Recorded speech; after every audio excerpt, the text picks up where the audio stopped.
आप सबका स्वागत है इंग्लिश इन एवरीडे लाइफ का इंग्लिश हिंदी एपिसोड में। आज हम जानेंगे ए और एन के बारे में। इससे पहले इसी एपिसोड को इंग्लिश में किया गया, लेकिन हमारे एक सब्सक्राइबर के रिक्वेस्ट पे मैंने सोचा कि ये जो वीडियो है हम हिंदी और इंग्लिश में भी एक बार कर लेंगे, ताकि उन लोगों को जिन्हें इंग्लिश ठीक से समझ में नहीं आती हो वो इस वीडियो के माध्यम से अच्छी तरह से जान ले कि ए और एन का इस्तेमाल कहाँ और कैसे होता है। पहले तो हमें ये जानना है कि ए और एन इन दोनों शब्दों को हम कहते हैं आर्टिकल्स। हमें ये जानना है कि इंग्लिश लैंग्वेज में होते हैं दो तरह के आर्टिकल्स, डेफिनेट और इनडेफिनेट आर्टिकल्स। डेफिनेट आर्टिकल तो होता है द, इसके बारे में हम विस्तार में चर्चा करेंगे एक और हमारे वीडियो में। वैसे द के बारे में अंग्रेजी का वीडियो तो आ ही गया है, अगर आपको देखना है तो वो आप देख सकते हैं, उसका लिंक मैं नीचे डिस्क्रिप्शन बॉक्स में डाल दूंगी। अब ए और एन जो है इनडेफिनेट आर्टिकल्स कहते हैं। चलिए कुछ उदाहरण देखते हैं और समझने की कोशिश करते हैं कि ए और एन का इस्तेमाल कहाँ और कैसे होता हो। A box, a man, a car, a nest, a bag, a woman, a school, an ant, an umbrella, an egg, an ice cream, an ox. इन उदाहरणों को देखने से आपको पता चलता है कि ए और एन का इस्तेमाल किसी वस्तु, व्यक्ति या स्थान के पहले किया जाता है, यानी कि किसी संज्ञा के सामने हम ए या एन का इस्तेमाल करते हैं। यह है पहली बात। दूसरी बात, अगर आप देखोगे गौर से, a box, a man, a woman कुछ ऐसी संज्ञा है जिसके सामने हमने ए का इस्तेमाल किया है, और तो कुछ और ऐसे हैं जिनके सामने एन का इस्तेमाल किया है। तो ये कैसे हम जाने कि कहाँ पे हम ए का इस्तेमाल करें और कहाँ पे एन का इस्तेमाल करें। अगर इस चीज को आपको जाननी है तो थोड़ी बहुत आपको इंग्लिश अल्फाबेट के बारे में पता करना होगा। इंग्लिश भाषा के अल्फाबेट को हम दो भागों में डिवाइड करते हैं। जैसे कि हमें हिंदी में होते हैं स्वर और व्यंजन, उसी तरह अंग्रेजी में भी हमें हमारे जो लेटर्स है, इंग्लिश के अल्फाबेट के जो लेटर्स हैं, उन्हें हम वावल्स और कॉन्सोनेंट्स में विभाजित करते हैं। ए, ई, आई, ओ और यू, इन 5 लेटर्स को हम कहते हैं वावल्स। बाकी के सारे भी जो 21 लेटर्स हैं, बी, सी, डी, एफ वगैरह वगैरह, जो भी लेटर्स हैं, वो सारे कहलाते हैं कॉन्सोनेंट्स। अगर आप इन उदाहरणों को देखोगे तो आपको पता चलेगा कि इसके ये जो ए और एन का इस्तेमाल जो है एक पैटर्न की तरह हुआ है। आप देखोगे तो ववल्स से शुरू होने वाले शब्दों के सामने एन का उपयोग हुआ है, और कॉन्सोनेंट्स से शुरू होने वाले शब्दों के सामने ए का इस्तेमाल हुआ है। जैसे कि a box, a man, a woman. And similarly अगर आप इस तरफ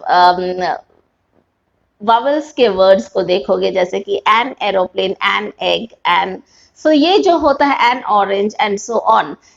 तो ये बात आपको याद रखनी है कि वावल्स से शुरू होने वाले शब्दों के पहले हम इस्तेमाल करते हैं एन का, और कॉन्सोनेंट्स से शुरू होने वाले शब्दों के सामने हम इस्तेमाल करते हैं ए का। तो ये रही दूसरी बात। अब तीसरी बात जो हमें जाननी है वो है, इन्हें हम वैसे भी इनडेफिनेट आर्टिकल्स कहते हैं। तो इनडेफिनेट का मीनिंग क्या हुआ है? इनडेफिनेट का मतलब है अनिश्चित। अगर नाम के बारे में पता चल जाता है हमको, तो ये भी याद रखना आसान हो जाता है कि ये जो ए और एन है, इन्हें अनिश्चित आर्टिकल्स कहते हैं, जिसका मतलब है कि ये किसी अनिश्चित, किसी एक अनिश्चित व्यक्ति, वस्तु या स्थान के बारे में बात करने के लिए प्रयोग किए जाते हैं। एक से ज्यादा अगर हो तो ए और एन का इस्तेमाल नहीं होता है। तो ये सिंपल सी बात है। तीसरी बात जो हमें याद रखनी है वो ये है कि ए और एन को हम किसी एक अनिश्चित व्यक्ति, वस्तु या स्थान के बारे में बात करने के लिए करते हैं। और चलिए देखिए कुछ और उदाहरण। When we see these in the form of sentences, we will be able to understand it better. So let's see a few examples to understand how these are used. मैंने बाजार में एक व्यक्ति को देखा। I saw a man in the market. I'm saying a man, यहाँ पे हम a man इसलिए कह रहे हैं क्योंकि मैं किसी एक निश्चित व्यक्ति के बारे में नहीं बोल रही हूँ, किसी भी एक व्यक्ति को मैंने देखा मार्केट में। So I saw a man in the market. I want to eat an orange. मुझे एक संतरा खानी है। अब ये कौन सी संतरा है ये मैं नहीं बता रही हूँ, मुझे सिर्फ एक संतरा खानी है। किसी एक अनिश्चित संतरा की ओर संकेत करते समय हम इस्तेमाल करते हैं एन का।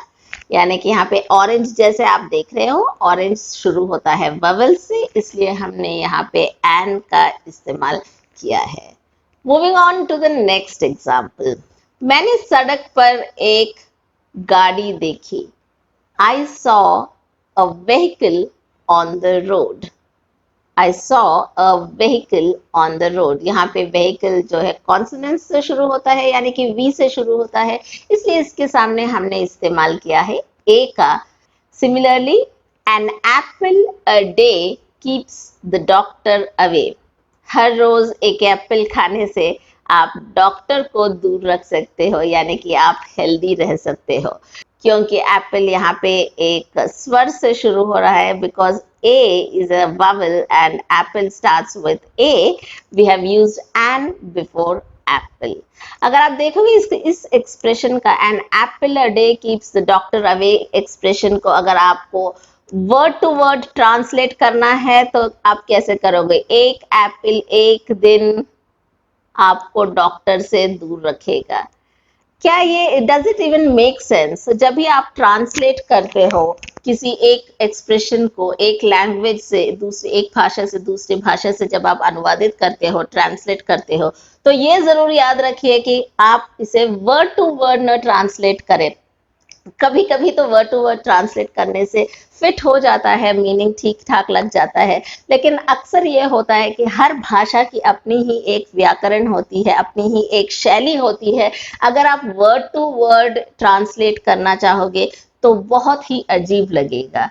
तो यही ध्यान में रखिए, whenever you want to actually translate an expression from one language to another, make sure that you translate the essence of the expression and don't go in for a word to word translation. That may at times turn out to be really disastrous. So that's a tip for today. Hope you liked the video and you gained something out of it. If you did like the video and if you gained something out of it, please do not forget to hit the like button, share the video as much as possible, and if you haven't subscribed yet, please do subscribe. So that's it from me for today. Stay tuned for my further videos. Until then, bye bye and see you.